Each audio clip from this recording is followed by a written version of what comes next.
Welcome to Future Vision Study Center, Salem. UG Tech Zoology Unit 4 Geneticsல Mendelian principles பார்த்துட்டு இருக்கோம். மெண்டலியன் பிரின்சிபல்ஸ்ல லாஸ்ட் கிளாஸ்ல dihybrid experiment, laws of Mendel, reciprocal cross இதெல்லாம் பார்த்தோம். இப்போ இந்த கிளாஸ்ல ஜீன் இன்டராக்ஷன் பார்க்கலாம். ஜீன் இன்டராக்ஷன் அப்படின்னா மரபணு இடைச்செயல்கள். The expression of a single character by the interaction of more than one pair of genes is called genic interaction or interaction of genes. அதாவது ஒன்று அல்லது அதற்கு மேற்பட்ட இணையான மரபணுக்கள்னால ஒரு குறிப்பிட்ட பண்பு வெளிப்படுத்தப்பட்டுச்சுன்னா அதைத்தான் நம்ம மரபணு இடைச்செயல்கள்னு சொல்றோம். It includes several deviation from the usual Mendelian inheritance. அதாவது மெண்டலியன் பாரம்பரியத்திலிருந்து இந்த மரபணு இடைச்செயல்களோட கருத்துக்கள் விலகி இருந்துச்சு, நிறைய முரண்பட்ட கருத்துக்கள் இருந்துச்சு அப்படிங்கிறாங்க. Next, Bateson and புன்னட் proposed the factor hypothesis to explain genic interaction. Bateson and புன்னட் அப்படிங்கிறவங்க ஒரு காரணி கருதுகோளை ப்ரப்போஸ் பண்ணாங்க. எதுக்கு அப்படின்னு பார்த்தோம்னா மரபணு இடைச்செயல்களை எக்ஸ்பிளைன் பண்றதுக்காக. According to this hypothesis, some characters are produced by the interaction of two or more pairs of factors or genes.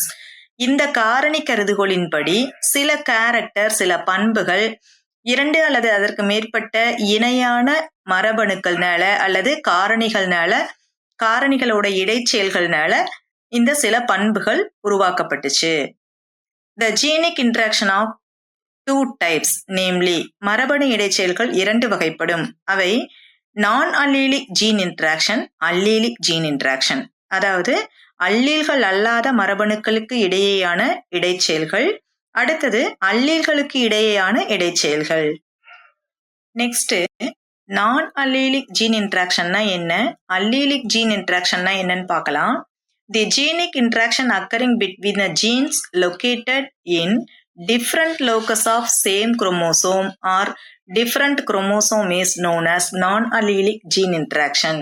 அதாவது மரபணு இடைச்செயல்கள் நடக்கக்கூடிய அந்த இரண்டு மரபணுக்களும் ஒரே குரோமோசோம்ல வெவ்வேறு அமைவிடத்திலேயோ அல்லது வெவ்வேறு குரோமோசோமோட வெவ்வேறு அமைவிடத்திலேயோ அமைஞ்சிருந்ததுன்னா அதுக்கு பேரு நான் அல்லீலிக் ஜீன் இன்டராக்ஷன். அதாவது அல்லீல்கள் அல்லாத மரபணுக்களுக்கு இடையேயான இடைச்செயல்கள்னு சொல்றோம்.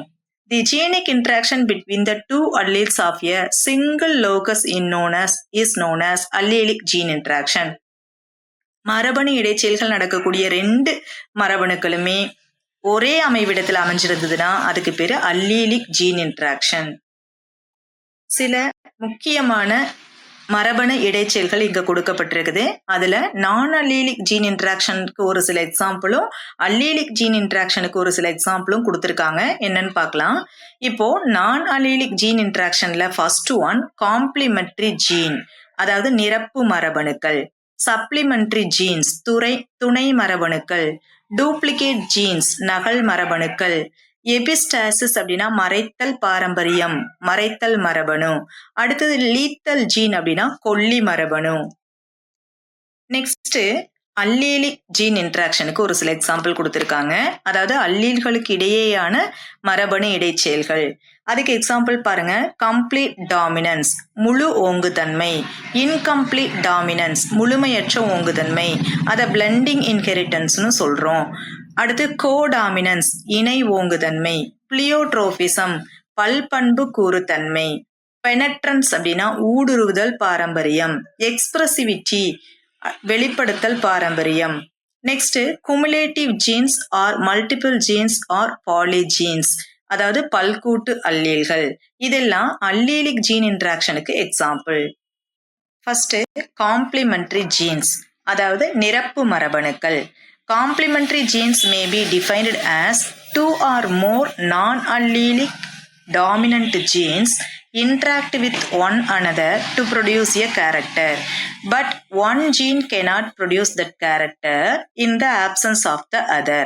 அதாவது இதுல என்ன சொல்ல வராங்கன்னா, இரண்டு அல்லது அதற்கு மேற்பட்ட அல்லீல்கள் அல்லாத ஓங்குத்தன்மை மரபணுக்கள் இன்ட்ராக்ட் ஆகி ஒரு கேரக்டரை எக்ஸ்பிரஸ் பண்ணும். ஆனா ஒரு ஜீன் மட்டும் அந்த கேரக்டரை எக்ஸ்பிரஸ் பண்ண முடியாது இன்னொரு ஜீன் இல்லாம இருக்கும்போது அப்படிங்கிறது தான் காம்ப்ளிமெண்டரி ஜீனுக்கான விளக்கம், அதாவது நிரப்பு மரபணுக்களுக்கான விளக்கம். The action of these independent genes are complementary. இதைத்தான் நாம நிரப்புத்தன்மை அப்படின்னு சொல்றோம். இட் இஸ் எ நான் அல்லீலிக் ஜீன் இன்டராக்ஷன். இது ஒரு நான் அல்லீலிக் அல்லீல்கள் அல்லாத மரபணுக்களுக்கு இடையேயான இடைச்செயல்களுக்கு எக்ஸாம்பிள்னு ஆல்ரெடி நம்ம பார்த்தோம். நெக்ஸ்ட் காம்ப்ளிமெண்டரி ஜீனுக்கு ஒரு எக்ஸாம்பிள் கொடுத்துருக்காங்க. ஃப்ளார் கலரின் ஸ்வீட் பீ, அதாவது இனிப்பு பட்டாணியோட மலரோட நிறம் இதுக்கு ஒரு best example. Bateson and Punnett studied the inheritance of flower கலரின் sweet pea Lathyrus odoratus. Lathyrus odoratus அப்படிங்கக்கூடிய இனிப்பு பட்டாணி தாவரத்தில் இருக்கக்கூடிய மலர்களின் நிறத்தோட பாரம்பரியத்தை பேட்சன் அண்ட் புன்னட் அப்படிங்கிறவங்க ஸ்டடி பண்ணியிருக்காங்க. இதுல there are 2 varieties of pea plants. 2 வகையான இனிப்பு பட்டாணி தாவரம் இருக்கு. One producing red flower and other the white flower. ஒன்னு சிவப்பு நிற மலரை தோற்றுவிக்கும், ஒன்னு வெண்மையான நிற மலரை தோற்றுவிக்கும். The red color of the flower is due to the presence of a big pigment called anthocyanin. அந்த மலர் ரெட் கலர்ல இருக்கணும் அப்படின்னா அதுல ஆந்தோசயனின் அப்படிங்கக்கூடிய நிறமி இருக்கணும். The anthocyanin is produced from the colorless substance called chromogens by the actions of an enzyme. அதாவது anthocyanin அப்படிங்கிற pigment இருந்தா தான் ரெட் கலர் ஃபிளார் இருக்கும். ஆனா அந்த ஆந்தோசயனின் பிக்மெண்ட் இருக்கணும் அப்படின்னா கலர்லெஸ் சப்ஸ்டன்ஸான குரோமோஜனும் பிளஸ் அதுக்கான என்சைமும் தேவை. The chromogen cannot be converted into anthocyanin in the absence of the enzyme. இந்த குரோமோஜன் ஆந்தோசயனினா கன்வெர்ட் ஆகாது என்சைம் இல்லை அப்படிங்கிற பட்சத்துல.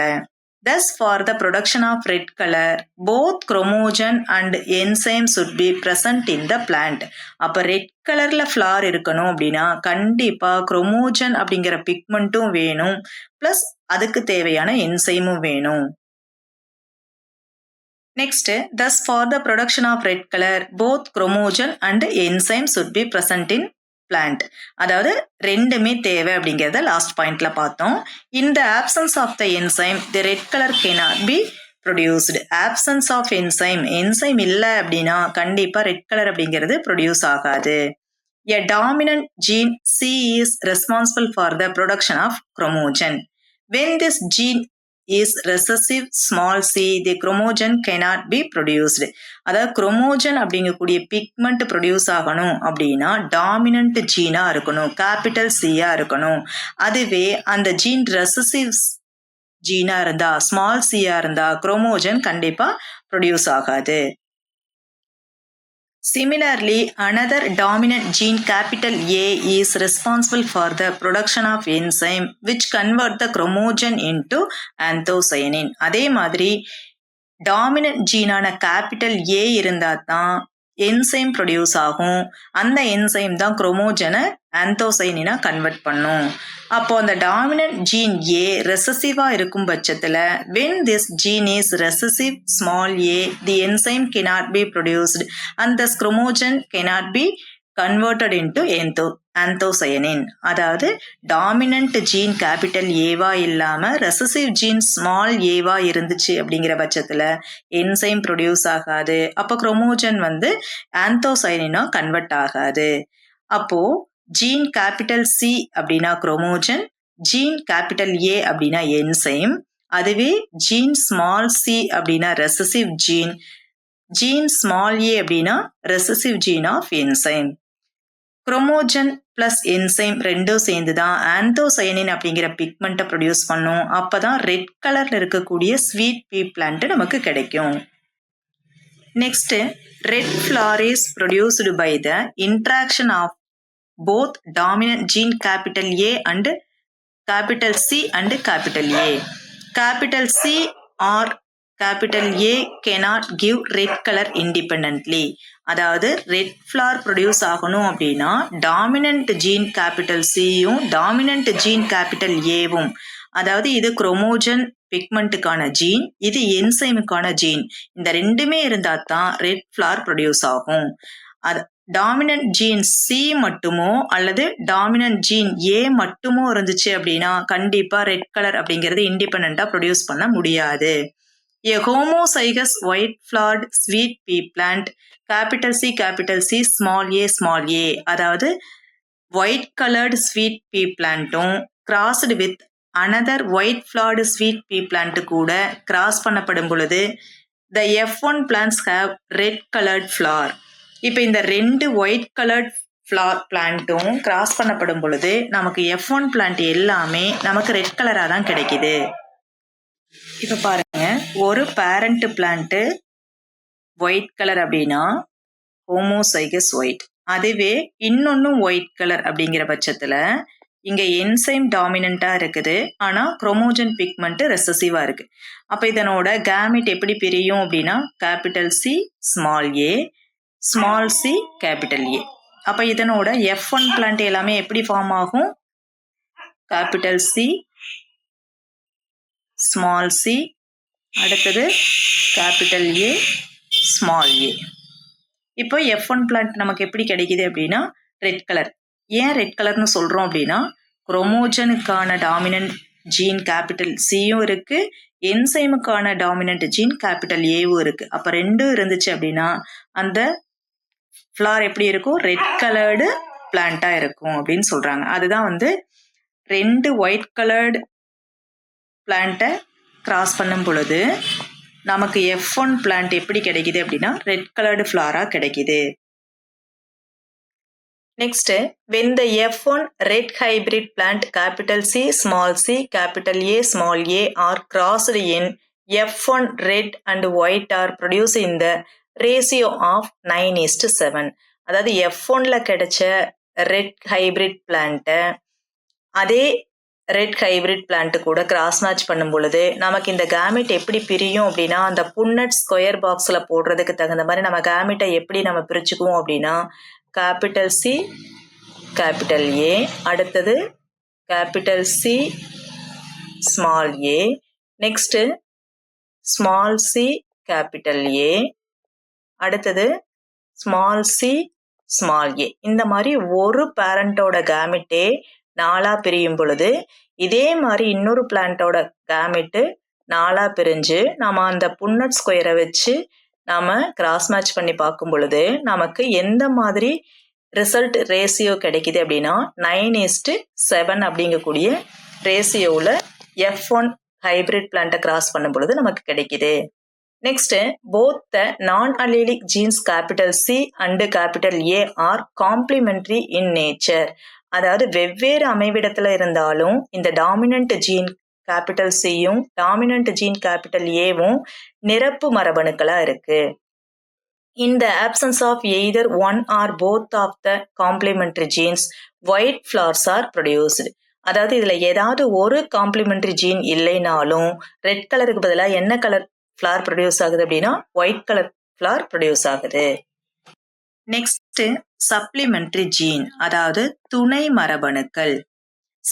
Supplementary genes may be defined as two independent pairs of dominant genes which interact in such a way that each dominant gene produces its effect, whether the other is present or not. அதாவது துணை மரபணுக்கள் அப்படின்னா என்னன்னா ரெண்டு தனித்த ஓங்குதன்மை இணை மரபணுக்கள் interact பண்ணும் பொழுது ஒவ்வொரு ஓங்குதன்மை மரபணுவும் தன்னோட தாக்கத்தை வெளிப்படுத்தும், produce its effect, whether the other is present or not. மற்ற மரபணு இருந்தாலும் இல்லைனாலும் அந்த ஓங்குதன்மை மரபணு தன்னோட எக்ஸ்பிரஷனை வெளிப்படுத்தும். But when the second dominant gene is added to the first, the new character is expressed. ரெண்டும் தனித்தனியா தன்னோட கேரக்டரை எக்ஸ்பிரஸ் பண்ணும். ஆனா ஃபர்ஸ்ட் டாமினன்ட் ஜீனு கூட செகண்ட் டாமினன்ட் ஜீன் ஆட் பண்ணப்படும் பொழுது புது கேரக்டர் எக்ஸ்பிரஸ் ஆகும் அப்படின்னு சொல்றாங்க. இட் இஸ் நான் அல்லீலிக் ஜீன் இன்ட்ராக்ஷன். இதுவும் அல்லீல்கள் அல்லாத மரபணுக்களுக்கு இடையேயான இடைச்செயல்களுக்கு எக்ஸாம்பிள். இந்த சப்ளிமெண்டரி ஜீனுக்கு எக்ஸாம்பிள் என்ன அப்படின்னு பார்த்தோம்னா கோட் கலர் இன் மைஸ் 9:3:4. அதாவது காம்ப்ளிமெண்டரி ஜீனுக்கு என்ன எக்ஸாம்பிள் பார்த்தோம், இப்போ சப்ளிமெண்டரி ஜீனுக்கு என்ன எக்ஸாம்பிள் பார்க்குறோம் அப்படிங்கிறதெல்லாம் பார்த்துக்கோங்க. ப்ளஸ் அதனோட ரேசியோவும் பார்த்துக்கோங்க. இதெல்லாம் கண்டிப்பாக 1 மார்க்கில் மேட்ச் த ஃபாலோயிங்கில் வர்றதுக்கு வாய்ப்பு இருக்கு. Next, inheritance of coat colours in mice was studied by Castle. அதாவது எலியோட தோலின் நிறத்திற்கான பாரம்பரியத்தை ஸ்டடி பண்ணவர் Castle. There are 3 different varieties of mice. 3 வகையான எலி இருந்துச்சு. They are agouti, grey, black and albino, அதாவது white. இப்போ கிரே கலர்லையும் பிளாக் கலர்லையும் அல்பினோனா வெள்ளை நிறத்துலையும் 3 வகையான எலி இருந்துச்சு. அகௌட்டி கலர் அதாவது கிரே கலர் அப்படிங்கிறது dominant to both black and albino. Agouti or grey தான் பிளாக்குக்கும் அல்பினோ அப்படிங்கக்கூடிய வெள்ளை நிறத்துக்கும் ஓங்குதன்மை கொண்டதா இருந்துச்சு. Black is dominant to albino but recessive to agouti. Black அப்படிங்கிறது வெள்ளை நிறத்துக்கு, அல்பினோ அப்படிங்கக்கூடிய ஒயிட் கலருக்கு டாமினண்டா இருந்துச்சு. ஆனா அகௌட்டி அப்படிங்கக்கூடிய கிரே கலருக்கு ரெசசிவா இருந்துச்சு black colour. Next, albino is recessive to both agouti and black. Albino அப்படிங்கிற ஒயிட் கலர் அகௌட்டிங்கிற கிரே கலருக்கும் பிளாக் கலர் ரெண்டுக்குமே ரெசசிவா இருந்துச்சு. Agouti is produced by dominant gene A and B. Grey colour அப்படிங்கிறது தான் மற்ற ரெண்டுக்குமே டாமினண்டா இருக்கக்கூடிய கலர். இப்போ அந்த கலர் பார்த்தோம்னா gene A and gene B அப்படிங்கிற 2 ஜீன்னாலையும் ப்ரொடியூஸ் பண்ணப்பட்டுச்சு. Dominant gene B alone produce black colour, dominant gene A produce albino. அப்போ ஏங்கிறது அல்பினோ, பிங்கிறது பிளாக். இந்த ரெண்டும் சேர்ந்து தான் கிரே கலரான அகௌட்டி அப்படிங்கிற கலர் ப்ரொடியூஸ் ஆச்சு. The recessive condition of these gene causes albino. அதாவது டாமினன்ட் ஜீனான பி அண்ட் டாமினன்ட் ஜீனான ஏ ரெண்டோட ரெசசிவும் சேர்ந்து தான் அல்பினோங்கிற ஒயிட் கலரை ஏற்படுத்துச்சு. Castle crossed a homozygous black mice with a homozygous albino. Castle அப்படிங்கிறவர் தான் பார்த்தோம்னா இந்த தோலோட நிறத்தின் பாரம்பரியத்தை ஸ்டடி பண்ணவர். இவர் ஹோமோசைகஸ் பிளாக்கையும் ஹோமோசைகஸ் அல்பினோவையும் கிராஸ் பண்ணும் பொழுது F1 இண்டிவிஜுவல் எல்லாமே எப்படி கிடைக்குது அப்படின்னா கிரே கலரா கிடைக்குது, அகௌட்டியா கிடைக்குது அப்படின்னு சொல்றாங்க. தென் F1 இண்டிவிஜுவலை எகெயின் மறுபடியும் when the F1 agoutis are inbreed, their progeny is in the ratio 9:3:4. இது ஆல்ரெடி நம்ம ஸ்டார்டிங்லேயே பார்த்தோம். F1 ஜென்ரேஷனை எகெயின் மறுபடியும் இன்டர்பிரீட் பண்ண வைக்கும் பொழுது நமக்கு 9 அகௌட்டி, 3 பிளாக் கலர் மைஸும் 4 அல்பினோ கலர் மைஸும் நமக்கு ரிசல்ட்ல கிடைக்குது. தேர்ட் ஒன் பாருங்க, டூப்ளிகேட் ஜீன் அதாவது நகல் மரபணு. When a single character is controlled by 2 or more pairs of non-allelic gene independently, the genes are called duplicate genes. அதாவது ஃபர்ஸ்ட் நம்ம காம்ப்ளிமெண்டரி ஜீன்ல என்ன படிச்சோம் அப்படின்னா மோர் தென் 1 பேர் ஆஃப் ஜீன்ஸ் மூலமா ஒரு சிங்கிள் கேரக்டர் எக்ஸ்பிரஸ் பண்ணப்படும். ஒரு ஜீன் இல்லை அப்படின்னா மற்றொரு ஜீனும் தன்னோட எக்ஸ்பிரஷனை எக்ஸ்பிரஸ் பண்ண முடியாது அப்படின்னு படிச்சோம். அதுவே சப்ளிமெண்டரி ஜீன்ல என்ன படிச்சோம் அப்படின்னா மற்றொரு ஜீன் இருந்தாலும் இல்லைனாலும் ஒரு குறிப்பிட்ட ஜீன் தன்னோட கேரக்டரை எக்ஸ்பிரஸ் பண்ணும். ஆனா செகண்ட் ஜீனும் ஜாயிண்ட் ஆகும்போது ஒரு புது கேரக்டர் எக்ஸ்பிரஸ் ஆகும்னு படிச்சோம். ஆனா இந்த தேர்ட் ஒன் டூப்ளிகேட் ஜீன்ல பார்த்தோம் அப்படின்னா 2 or more pair of gene, எல்லா ஜீனுமே இண்டிபெண்டா தன்னோட கேரக்டரை கண்ட்ரோல் பண்ணும், எக்ஸ்பிரஸ் பண்ணும், அல்லது ஒரு சிங்கிள் கேரக்டரை கண்ட்ரோல் பண்ணும் அப்படின்னு தான் இந்த டூப்ளிகேட் ஜீன்ல சொல்லியிருக்காங்க. இட் இஸ் ஏ நான் அல்லீலிக் ஜீன் இன்டராக்ஷன். நம்மளுக்கு தெரியும் காம்ப்ளிமெண்டரி ஜீனும் நான் அல்லீலிக் தான், சப்ளிமெண்டரி ஜீனும் நான் அல்லீலிக் தான், டூப்ளிகேட் ஜீனும் நான் அல்லீலிக் தான். Next, inheritance of seed shape in shepherd purse. Shepherd purse அப்படிங்கிறது ஒரு களை செடி. இதை நம்ம தமிழ்ல செம்மண் அல்லது தலைக்குடின்னு சொல்றோம். ஆனா ஜென்ரலா இங்கிலீஷ்ல செப்பர்ட் பர்சன்ஸ் அப்படின்னு தான் சொல்றோம். ஃபர்ஸ்ட் பாருங்க, சார்ஜ் ஹெச் செல் 1914 தான் இந்த செப்பர்டு பர்ஸ் பிளான்ட்ல அதனோட சயின்டிஃபிக் நேம் பர்சா பர்சா பஸ்டோரிஸ் அப்படிங்கக்கூடியது தான் இதனோட சயின்டிஃபிக் நேம். இந்த பிளான்ட்டோட விதையோட வடிவத்துல தான் டூப்ளிகேட் ஜீனை நமக்கு எக்ஸ்பிளைன் பண்ணியிருக்காரு. யாருன்னா சார்ஜ் ஹெச் செல் 1914ல இரட்டை மரபணு அல்லது நகல் மரபணுவோட எக்ஸ்பிரஷனை செப்பர்டு பர்ஸ் அப்படிங்கக்கூடிய செம்மண் தலைக்குடி தாவரத்துல எக்ஸ்பிளைன் பண்ணியிருக்காரு. இதுல there are two types of seed cases, a triangular seed case and oval seed case. ரெண்டு வகையான விதை வடிவம் இருக்கு, triangular ஒன்னு, oval ஒன்னு. The triangular seed case is controlled by two dominant genes, capital D, T and capital D independently. அதாவது இந்த ரெண்டு ஜீன் இருந்தாலுமே இந்த ட்ரையாங்குலர் சீட் ஷேப்பை உருவாக்க முடியும் பர்சா பர்சா பஸ்டோரிஸ் அப்படிங்கக்கூடிய தாவரத்துல, களை செடியில.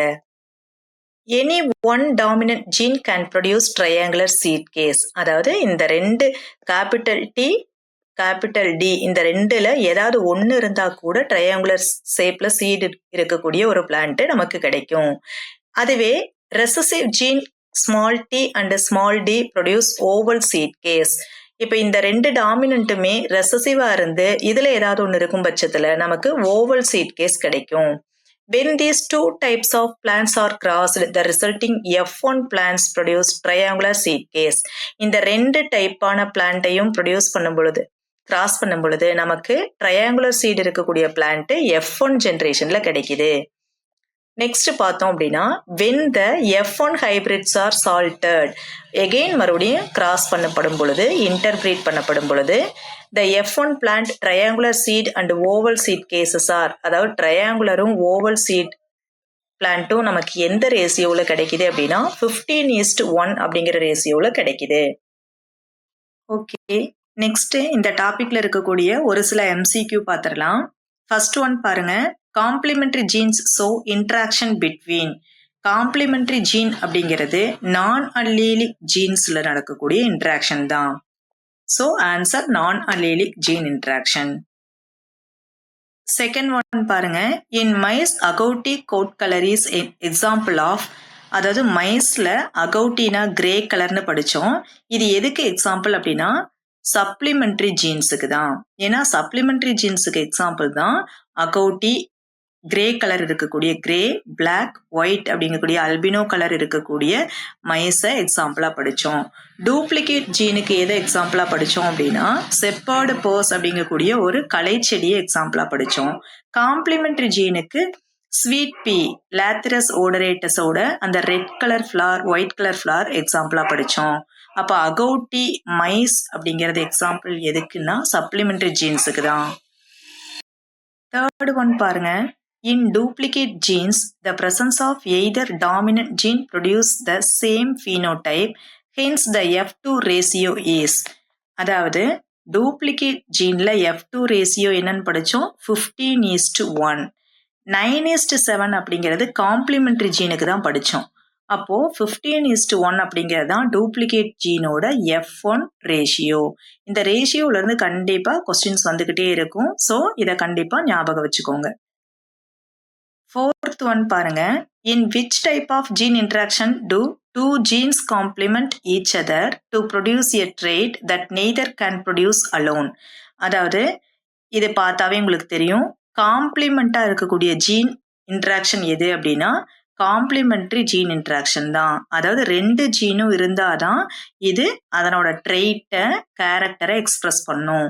இப்போ எக்ஸாம்பிளுக்கு குரோமோஜன் அப்படிங்கிற பிக்மெண்ட் வேணும்னா கண்டிப்பா அது கூட ஏ அப்படிங்கக்கூடிய டாமினன்ட் ஜீனுக்கான என்சைமுக்கான டாமினன்ட் ஜீனும் வேணும். இந்த ரெண்டும் இருந்தால் தான் நமக்கு ரெட் கலர் ஃப்ளார் இருக்கக்கூடிய ஸ்வீட் பீ பிளான்ட், இனிப்பு பட்டாணி தாவரம் உருவாகுங்கிறத நம்ம படித்தோம். அப்போ காம்ப்ளிமெண்டரி ஜீன் தான் இதுக்கு எக்ஸாம்பிள். லாஸ்டா ஃபிஃப்த் ஒன் பாருங்க, duplicate gene interaction was first studied in. அதாவது இரட்டை மரபணு அல்லது நகல் மரபணுக்கான எக்ஸாம்பிள் பிளான்ட் என்ன படித்தோம் அப்படின்னா கேப்செல்லா பர்சா பஸ்டாரிஸ். அதாவது பர்சா பர்சா பஸ்டோரிஸ்னு படித்தோம். இந்த கேப்செல்லா பர்சா பஸ்டோரிஸ்னாலும் ஒன்று தான். இதுதான் இந்த டூப்ளிகேட் ஜீனுக்கான எக்ஸாம்பிள். ஓகே, நெக்ஸ்ட் நாம நான் அல்லீலிக் ஜீன் இன்டராக்ஷன்ல ரிமைனிங் டாபிக் பார்க்கலாம். Thank you. Future Vision Study Center, 2nd floor, ABK Maruti Plaza, opposite Hotel Lakshmi Prakash, SKS Hospital Road, New Bus Stand, Salem 4. For contact 90420-30163 and web address www.futurevision.ias.com.